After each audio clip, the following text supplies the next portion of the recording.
આણંદના આંકલાઓમાં કોંગ્રેસને મોટો રાજકીય ફટકો જોવા મળ્યો છે। કોંગ્રેસના દિગ્ગજ નેતા અમિત ચાવડાના ગઢમાં જ ભાજપે ગાબડું પાડ્યું છે। આંકલાઓ નગરપાલિકાની ચૂંટણીમાં કોંગ્રેસ પ્રેરિત 14 અપક્ષો અને ભાજપના 10 સભ્યો વિજેતા થયા હતા, પણ હવે બાજી પલટી ગઈ છે। શું છે આખો મામલો, તેની વિગતે વાત કરીએ આ વિડીયોમાં। નમસ્કાર, આપ જોઈ રહ્યા છો વાઇબ્સ ઓફ ઇન્ડિયા અને મારું નામ છે અફનાન।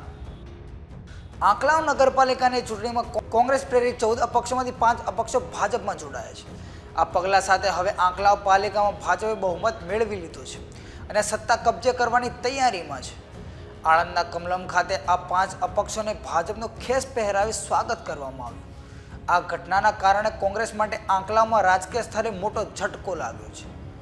ભારતીય જનતા પાર્ટીના નેતાઓએ પણ આ જોડાણ પર ખુશી વ્યક્ત કરી છે। આ વિશે ભાજપના જિલ્લા પ્રમુખ રાજેશ પટેલ, સાંસદ મિતેશ પટેલ અને અપક્ષમાંથી ભાજપમાં જોડાયેલ કાઉન્સિલર નારસંગ રાજે શું કહ્યું તે જોઈએ।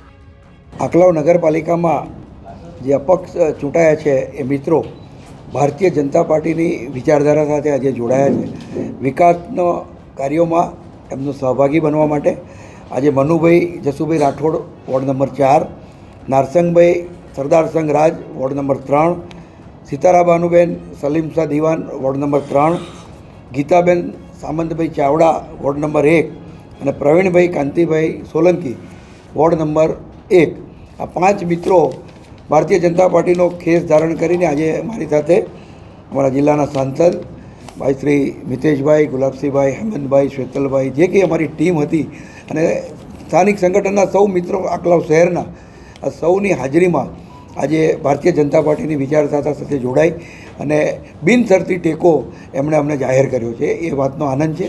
એમને હું આણંદ જિલ્લા પરિવાર વતી અને પ્રદેશ વતી એમને આવકારું છું અને વિકાસની આ યાત્રા અમે બધા જ સાથે રહી અને આગળ વધારીશું એવી અભ્યર્થના રાખું છું। સૌ પહેલાં તો આણંદ જિલ્લા ભારતીય જનતા પાર્ટીના પ્રમુખ આદરણીય રાજેશભાઈ, એમના નેતૃત્વમાં 3 નગરપાલિકા અને 2 પેટા ચૂંટણી ચૂંટ્યા છે। ભારતીય જનતા પાર્ટી જીતી છે। સૌ ભારતીય જનતા પાર્ટીના કાર્યકર્તાઓનો દિલથી આભાર માનું છું ને અભિનંદન પાઠવું છું। આંકલાવ નગરપાલિકામાં ભારતીય જનતા પાર્ટીના 24માંથી 10 ભારતીય જનતા પાર્ટીના ઉમેદવારો જીત્યા હતા અને 5 અપક્ષ ઉમેદવારોએ આજે ભારતીય જનતા પાર્ટીમાં જોડાયા છે। એમને સૌને અમે આવકારીએ છીએ। ભારતીય જનતા પાર્ટી એક એવી પાર્ટી છે, વિકાસ કરતી પાર્ટી છે અને વિકાસના સાથ સહકાર સાથે 5 અપક્ષો બિન કન્ડિશને આજે ભારતીય જનતા પાર્ટીમાં જોડાયા છે અને આંકલાવ આપણે સૌ જાણીએ છીએ કે કોંગ્રેસનો ગઢ છે, પરંતુ હવે એ કોંગ્રેસનો ગઢ રહ્યો નથી। આંકલાવ શહેરમાં વિકાસના કામો સાથે ભારતીય જનતા પાર્ટી ખૂબ આગળ વધશે અને ભારતીય જનતા પાર્ટીના નેતૃત્વ હેઠળ જે ત્યાં આગળ નગરપાલિકાની બોડી બનશે એ પણ વિકાસના કામો સાથે આગળ નગરપાલિકાનો ખૂબ સારો વિકાસ કરશે। આજે 5 જે અપક્ષ જોડાયા છે એ Manubhai Jashubhai Rathod ward number 4, Narsang Sardarsinh Raj ward number 3, Sitarabanu Salimsha Diwan ward number 3, Gitaben Samantbhai Chavda ward number 1 અને પ્રવીણભાઈ કાંતિભાઈ સોલંકી વોર્ડ નંબર 1, આ 5 અપક્ષ ઉમેદવાર 5 અપક્ષના જે જીતેલા ઉમેદવારો છે ભારતીય જનતા પાર્ટીમાં જોડાયા છે। સંગઠન અને જિલ્લાનું સંગઠન, ત્યાંનું લોકલ સંગઠન જે રીતના નગરપાલિકામાં આ વખતે સૌએ સાથ સહકારથી જે કામ કર્યું છે અને આ બોડી બેઠી છે, સૌને આવકારીએ છીએ।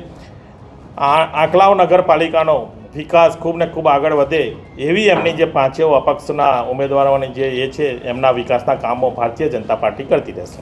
હું આંકલાવ નગરપાલિકા મ્યુનિસિપલ બોરોમાં અપક્ષ ઉમેદવાર તરીકે ચૂંટાયેલો મને જાહેર કર્યો છે અને કોઈ દાબ દબાણવાના હું સંગઠનમાં ભારતીય જનતા પક્ષમાં દિલથી અમે પાઠવીએ છીએ કે હું ભારતીય જંગમાં જોડાઈ ગયો છું।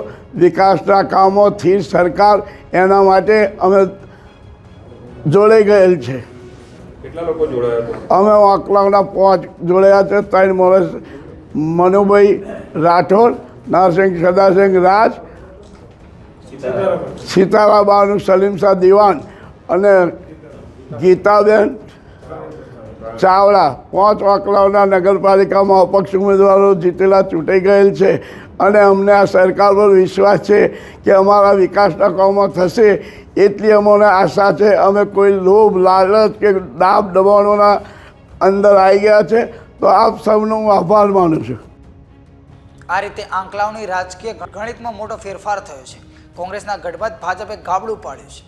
હવે જોવાનું રહેશે કે આ બદલાવના રાજકીય પરિણામો આગળ કેવા આવશે.